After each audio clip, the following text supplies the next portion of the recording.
Un burrito à 20 $ a déclenché une conversation à travers l'Amérique sur le coût de la vie. Vous voyez, oui, nous vivons à l'une des meilleures époques de l'histoire de l'humanité pour profiter du luxe et du confort. Mais en même temps, les choses deviennent de plus en plus chères. Et beaucoup de gens sont vraiment mécontents à ce sujet. Et si vous ne pensez pas que ce sera un sujet majeur lors des prochaines élections, vous vous trompez. Le coût de la vie est un enjeu majeur. Et à mesure que de plus en plus de personnes ont l'impression de ne pas pouvoir se permettre des choses basiques, comme un burrito à 20 $, ce sera un sujet que les politiciens devront aborder. Mais qu'est-ce qui s'est exactement Daniel, passé? Quel est le explique-moi la scandale chronologie. du burrito à 20 $? Et pourquoi est-il si important? Et pourquoi provoque-t-il à nouveau une énorme division dans le mouvement conservateur? Je veux dire, voyons ça. Et comment en est-on arrivé à cette conversation absolument ridicule cette semaine? Eh bien, nous en sommes arrivés là parce que, comme tu l'as mentionné un peu dans ton introduction, Andrew Colbert de Turning Point USA a dit qu'un étudiant lui aurait confié qu'il n'est pas normal que les burritos coûtent 20 $. Ce qui, tu sais quoi? C'est vrai. Si c'était vrai, je suis d'accord. Ce ne serait pas normal. Et ensuite, ce qui s'est passé, c'est que Joël, qui est ici avec nous, Gordon, et tu sais, je pense qu'il l'a arrêté avec l'argument que tu peux simplement cuisiner toi-même, n'est-ce pas? Et tu viens de préparer pour 20 $ pour tout ton repas. T'as une 6? 6 enfants. Oui, n'importe qui peut le faire, non? Tu sais, je pense que les gens ont besoin de se détendre, de se calmer. D'accord, donc en gros, la conversation a commencé parce que Andrew Coulvet parlait du fait que c'est devenu tellement cher de vivre en Amérique et que des burritos à 20 $, c'est un prix fou. Et puis Joel Berry, qui est le producteur de l'émission Jerry B. Boring Show, a répondu en disant: écoute, pour 20 $, j'ai nourri toute ma famille. On a juste cuisiné à la maison. Tu n'es pas obligé de toujours sortir. Les choses deviennent plus chères, mais tu peux aussi manger à un prix raisonnable chez toi. Et c'est une question que beaucoup de gens se posent. Est-ce que c'est vraiment vrai? Un peu sur ces choses, tu sais, le fait que la vice-présidente ait traité Marc Marquet de gros à cause d'un désaccord d'opinion, c'est vraiment fou. Peut-être qu'ils devraient aller manger un burrito ensemble. Je crois que la phrase de la vice-présidente était: voilà un homme qui n'a jamais laissé passer un burrito ou quelque chose dans ce genre. Ce qui, tu sais, moi qui ai apprécié un ou deux burritos dans ma vie. Je suis en fait un grand fan de Chipotle. Donc, je suis très au courant des prix des burritos et de la hausse du prix des burritos, qui est d'ailleurs très élevé. Je pense que c'est burritoflation. Je veux pas te corriger, mais si on cherche un terme politique, je pense que c'est burritoflation. David, la nourriture est-elle trop chère dans ce pays? Certains aliments sont trop chers. Je pense qu'avec le COVID, puis la pandémie et ensuite les mauvaises politiques qui ont créé l'inflation, une partie de cela allait arriver de toute façon. Quand on ferme une économie, puis qu'on la rouvre, ça chauffe. On a eu quoi, genre 30% d'inflation ou quelque chose comme ça, je crois. Mais au cours des 2 dernières années, j'ai vérifié. Vous savez, ce n'est pas si grave. Je crois que c'est autour de 2,5 et 2,9 ces 2 dernières années pour la nourriture achetée à l'épicerie. Maintenant, si vous allez au restaurant, c'est plutôt 3,7 ou 3,9. Donc on n'a toujours pas de machine à remonter le temps. On ne peut pas revenir en arrière et changer les politiques de Joe Biden. L'inflation ne va tout simplement pas redescendre à ce qu'elle était. Mais je pense qu'il faut être conscient que ce n'est pas aussi grave, à mon avis, que ce que les gens pensent. Vous savez, ils le ressentent. Mais je pense qu'ils ressentent en quelque sorte un effet retardé. Ils ressentent les effets retardés de ce qui s'est passé pendant la pandémie, pour la plupart. Je veux dire, parfois, comme avec le bœuf, il y avait d'autres problèmes. Il y a d'autres aliments où, vous savez, il se passe quelque chose dans l'économie. On en parlait tout à l'heure. Mais il y a eu une sécheresse, je crois. Et il y a d'autres facteurs qui expliquent pourquoi le bœuf est cher, par exemple. Et vous voyez, c'est là que j'ai un petit problème avec ça. Parce que l'argument de savoir si ça se passe vraiment ou non est un débat important à avoir. Et oui, comprendre que les grands événements politiques ont un impact sur les prix, c'est quelque chose que beaucoup de gens ont du mal à saisir. Et la pandémie, il y aura certainement des effets à long terme. Mais en même temps, les gens ont vraiment du mal financièrement. Les gens ne je sais combien ça coûte de sortir faire des courses, mais les prix sont exorbitants et la plupart des gens ne gagnent pas assez d'argent pour pouvoir sortir et se permettre de bien manger. Au moins, sinon ce serait juste de la malbouffe, totale et complète. Donc essayer de prétendre que c'est pas vraiment ce qui se passe, même si techniquement cela pourrait être correct, ça n'explique pas pourquoi presque tout le monde ressent l'intensité de la hausse des prix. Pourquoi tout le monde en fait l'expérience si ce n'est pas en train d'arriver?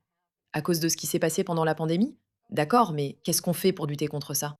C'est très difficile d'expliquer des théories abstraites aux jeunes et de leur dire qu'ils ne sont pas en difficulté.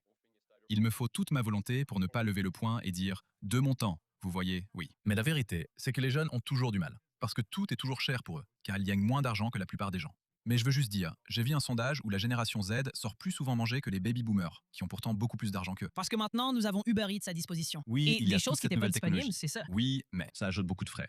Quand mes enfants le font, j'ai envie de péter un câble. Ça rajoute 10, 15, 20 $ à un repas. C'est vrai. Et c'est un point intéressant. Ce n'est peut-être pas que la nourriture est devenue plus chère, c'est juste que notre paresse et nos habitudes se sont dégradées. Et donc, on pense qu'on mérite de manger au restaurant. Je me souviens, quand j'étais petite, aller au restaurant était une occasion spéciale. Et aujourd'hui, on pourrait manger au restaurant littéralement tous les jours. Et c'est vrai, si tu utilises l'une des applications, ou si tu vas dans l'un des restaurants plus chics et chers, ce qui encore une fois était autrefois considéré comme quelque chose d'exceptionnel, tu vas dépenser beaucoup plus d'argent que nécessaire, comparé au fait d'apprendre à acheter et à cuisiner chez toi comme le faisaient nos parents et comme nous avons grandi.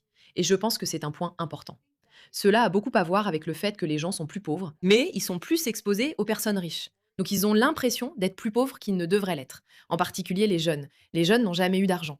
La plupart des gens qui allaient à l'université avaient un travail pendant leurs études, n'est-ce pas? Sauf s'ils venaient de familles aisées. Les jeunes ne sont pas censés être riches parce qu'ils sont à l'école toute la journée. Ils passent leur temps à s'instruire et ils reçoivent une allocation de leurs parents s'ils ont de la chance, ou bien ils travaillent, tu sais, comme barista ou dans une station de lavage. C'est ce que faisaient les jeunes. Mais avec les réseaux sociaux et l'exposition à des personnes qui gagnent beaucoup plus d'argent, et avec la normalisation du fait que les personnes plus âgées ont plus d'argent parce qu'elles l'ont gagné, ainsi que le style de vie auquel les jeunes se sont habitués et accommodés, il est logique que les gens soient frustrés à ce sujet. Mais est-ce que c'est plus une question de sentiment de droit acquis que de ce qui se passe réellement? Concernant l'inflation qui est en grande partie due au Covid, j'aime toujours corriger et dire que ce n'est pas le Covid qui a causé nos problèmes. C'est la réaction du gouvernement face au Covid qui a causé tous nos problèmes. Mais bien sûr, vous savez, nous l'avons dit dans cette émission et je maintiens que la réaction du gouvernement face au Covid est l'événement politique déterminant de notre époque. Ça dépasse le 11 septembre. Ça va nous accompagner pour le reste de notre vie. C'est l'un des pires excès du gouvernement dans l'histoire, je suppose, du monde, étant donné que tout le monde s'est lancé dans cette folie. Je veux dire, c'était pire dans certains endroits. En Chine, on pouvait littéralement être cloué dans sa maison. Je trouve cela intéressant aussi, parce qu'à une époque où nous sommes tellement habitués à avoir des réponses rapides à tout, et où le cycle de l'actualité avance si vite, il est facile d'oublier qu'il y a seulement 5 ans, nous avons vécu un événement incroyablement traumatisant en tant que culture, en tant que peuple. Et cela a des impacts à long terme, à une époque où nous ne pensons pas aux conséquences à long terme. C'est tellement, tu te dis, quoi? Qu'est-ce que tu veux dire? Ça se passe juste maintenant? Non, non, non, non, non. Les choses ont vraiment un impact à long terme. Si tu es un enfant et que tu es traumatisé, cela va avoir des conséquences sur ta vie d'adulte. Le fonctionnement des choses, c'est que ce qui s'est passé a des répercussions sur l'avenir. Mais nous vivons tellement dans une époque où l'on ne pense qu'au présent qu'on oublie cela. C'est un événement extrêmement perturbateur à l'échelle mondiale. Pour cette génération dont nous parlons principalement, la génération Z, on peut dire qu'ils ne devraient pas utiliser Uber Eats. Et bien sûr, on peut dire qu'à notre époque, la nourriture représentait une part plus importante du revenu moyen. Et nous avions moins de choix, des choix moins bons. La nourriture avait littéralement moins de goût quand nous étions enfants, même si parfois nous en sommes encore nostalgiques. Nous avions beaucoup moins d'options. Et la plupart d'entre nous ont grandi en mangeant, surtout en entrant dans l'âge adulte, où l'on passe naturellement de la prospérité de ses parents à la réalité de sa propre situation. Vous savez, beaucoup d'entre nous mangeaient de façon très modeste dans la vingtaine, avant de trouver notre place et de commencer à avoir plus. Et pourtant, ces jeunes n'ont pas commencé à utiliser Uber Eats parce que c'est pratique. Ils ont commencé à utiliser Uber Eats parce que leur gouvernement leur a dit vous ne pouvez pas sortir de chez vous pour manger. Et donc, même là-dedans, nous ressentons les effets profonds et durables de la période du Covid. Il est facile de dire qu'ils dépensent trop, qu'ils sont trop atomisés, qu'ils sont devenus trop individualistes à cause de l'omniprésence des réseaux sociaux. Jusqu'à ce que vous vous rappeliez que nous les avons littéralement enfermés derrière leurs ordinateurs et leurs téléphones, dans certains cas, dans des villes progressistes, pendant 2 ans ou plus. Parce que c'est tout. Et rebonjour. D'accord, donc la question des attentes en fait vraiment partie. Oui, il y a eu des événements majeurs qui ont eu certains effets. Et nous devons tous comprendre qu'il y a des répercussions. La jeune génération va vivre les conséquences de ce qui s'est passé avec le Covid, de ce qui se passe avec les conflits, ce qui se passe avec les réseaux sociaux, le fait que nous avons normalisé que de jeunes enfants aient accès à la technologie quand et comme ils le veulent, parce que nous, en tant qu'adultes, y sommes accros et nous ne savons pas quoi faire. Toutes ces choses vont avoir des répercussions. Et une partie de ces répercussions, c'est que les enfants vont avoir des attentes plus élevées envers eux-mêmes et seront plus insatisfaits. Je veux dire, nous savons tous que le secret pour être malheureux, c'est de se comparer aux autres. Si tu veux passer ta vie à te comparer, alors tu vas avoir l'impression de ne jamais être assez bien.